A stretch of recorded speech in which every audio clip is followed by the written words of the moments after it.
Hello guys, कैसे हैं आप सब। आज हम लोग जानेंगे पार्ट ऑफ स्पीच के बारे में। स्पीच, सबसे पहले हम लोग ये समझेंगे कि speech, parts of speech, speech के बारे में सबसे पहले जानेंगे। स्पीच क्या है? ये formal talk that you give to a group of people और द कम्युनिकेशन और expression of thoughts in spoken words. अब पहले हम लोग पढ़ लेते हैं।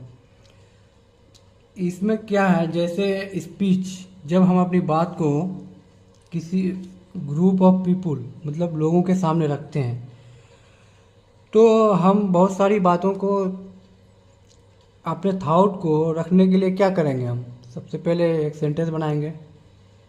सेंटेंस के थ्रू से ही अपनी बातों को हम रख सकते हैं किसी के सामने। तो बहुत सारे सारे वर्ड्स मिलके एक सेंटेंस बनते हैं। तो हर एक वर्ड्स को जो है पार्ट्स है और एक सेंटेंस है।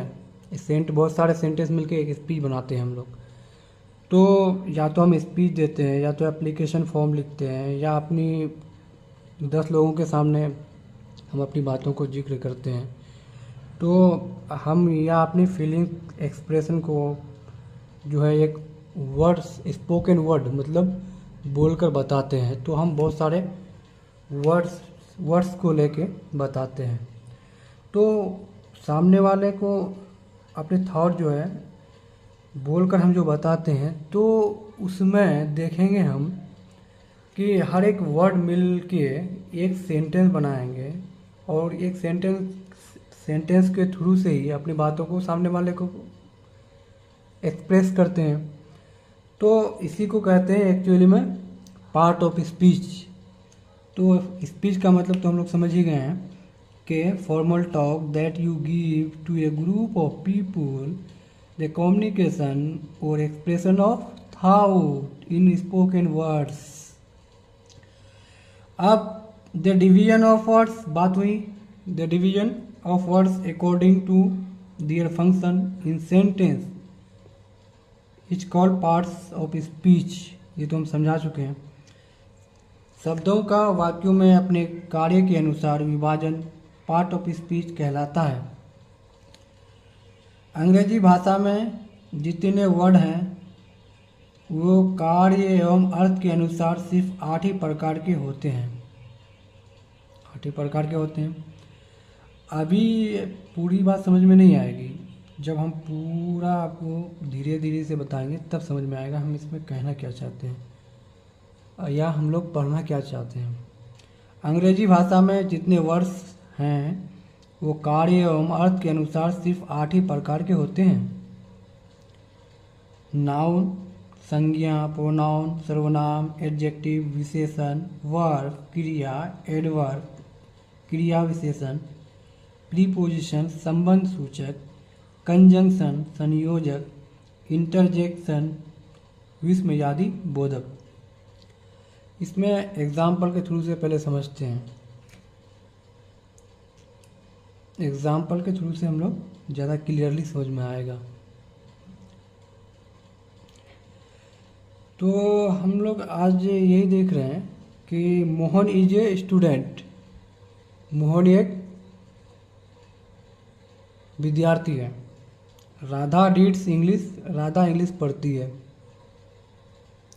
Patna is a city, Patna एक शहर है।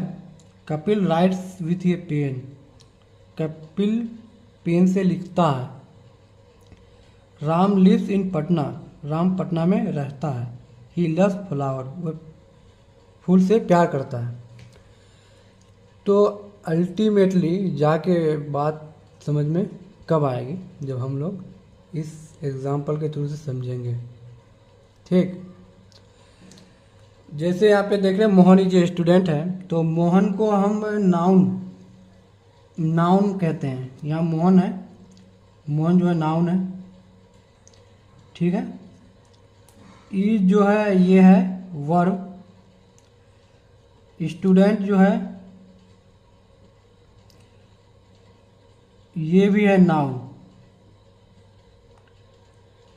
राधा जो है ये है नाउन। रीड्स जो है ये है वर्ब। इंग्लिश जो है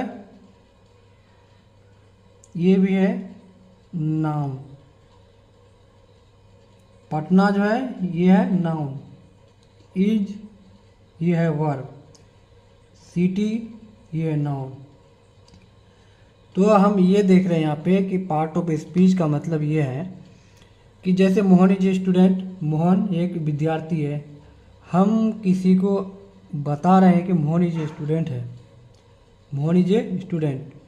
तो हम किसी को जब बता रहे हैं तो ये देख रहे हैं कि मोहन एक विद्यार्थी है, तो वो तो देख रहा है कि वो तो सुन रहा है कि मोहन इज ए स्टूडेंट। तो हम ये देख रहे हैं कि इसमें नाउन लिए हैं, मोहन तो नाउन है, इज एक वर्ब है, स्टूडेंट एक वर्ब है, ये स्टूडेंट एक नाउन है। तो यही है, ये एक वर्ड मिला के एक सेंटेंस बना है। तो हम अपनी इसी बात को जब किसी के सामने रखते हैं, जैसे हम किसी को बता रहे हैं कि देखो मोहन एक विद्यार्थी है, तो उसको समझ में आ रहा है कि मोहन एक विद्यार्थी है। तो हम अपनी एक्सप्रेशन को या थॉट को किसी को बता रहे हैं, तो हर एक वर्ड को मिला के जो बता रहे हैं, तो इसी को कहता है part of speech. Part of speech को आप हजारों तरीके से समझ सकते हैं। ये सिर्फ डिफिनेशन है, the division of word according to their function in the sentence is called part of speech. तो इससे काम नहीं चलेगा, समझना चाहिए। हम एक स्टोरी राइटिंग लिखते हैं, सिर्फ एक स्टोरी राइटिंग में लिखने के लिए हम लोग बहुत लेटर मिलके वर्ड्स बनाते हैं, वर्ड्स मिलके सेंटेंस बनाते हैं, सेंटेंस बहुत सारे सेंटेंस मिलके हम लोग फिर स्पीच बनाते हैं, स्टोरी बनाते हैं। तो हम ये देखेंगे कि एक हम स्टोरी किसी को समझाना चाहते हैं, बताना चाहते हैं, तो कैसे बताएंगे? ऐसे तो उसके लिए हमें लिखना पड़ेगा या वर्ड्स का चयन करना पड़ेगा। तो तब हम अपनी स्टोरी फीलिंग्स के थ्रू स्टोरी को जब बताएंगे तो वो समझेगा। तो हम तो वर्ड्स के थ्रू ही समझाएंगे। तो बहुत सारे वर्ड्स मिलके हम लोग बनाते हैं पार्ट ऑफ स्पीच। तो यही है पार्ट ऑफ स्पीच। तो हम देखेंगे कि इसमें बहुत सारे, अभी तो सिर्फ शुरुआत है, तो आपको ज़्यादा समझ में आए ना आए, धीरे धीरे समझ में आएगी जब हम डिटेल से बात करेंगे सारा चीज़ के बारे में। एक बार फॉर्मली हम बताना चाहते हैं noun, pronoun, adjective, verb, adverb, preposition, conjunction, interjection, हम इसको डिटेल से बताएंगे। सिर्फ अभी एज ए इंट्रोडक्टिव पार्ट हम लोग ज़्यादा बात नहीं करेंगे, बस इतना अभी समझ में इतना आप अभी फ़िलहाल याद रखिए कि पार्ट ऑफ स्पीच, ये तो दिखाने के लिए बताना ही पड़ेगा। डिफिनेशन तो कोई भी पूछ लेगा तो बताना ही पड़ेगा, लेकिन समझाने के लिए जो है हम समझा दिए हैं कि ऐसे एक।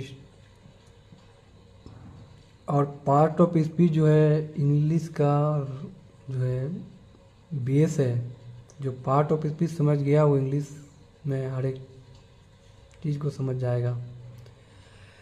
तो अगले वीडियो से जुड़ने के लिए इसके बाद फिर हम बात करेंगे धीरे धीरे। पार्ट ऑफ स्पीच तो आज हो गई, कल बात करेंगे noun, pronoun, adjective, verb, adverb, preposition, conjunction, interjection के बारे में डिटेल बात करेंगे ना, तो वो समझ में आ जाएगी सारी बात। फिलहाल ये तक, थैंक यू।